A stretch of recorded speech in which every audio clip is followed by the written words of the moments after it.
Hello guys, in this video I am going to show you how to set the distance in the Deckee application.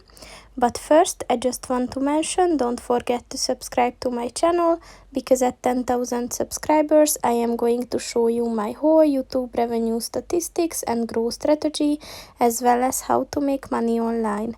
Let's jump into it. First of all, open the application on your phone. And then click on the U button at the bottom of the page on the right. And then click on the settings button at the top of the page on the right. And then click on the trip button. And in the trip settings, look for the distance section. And as you can see, there are two options. So you can choose kilometer or nautical mile.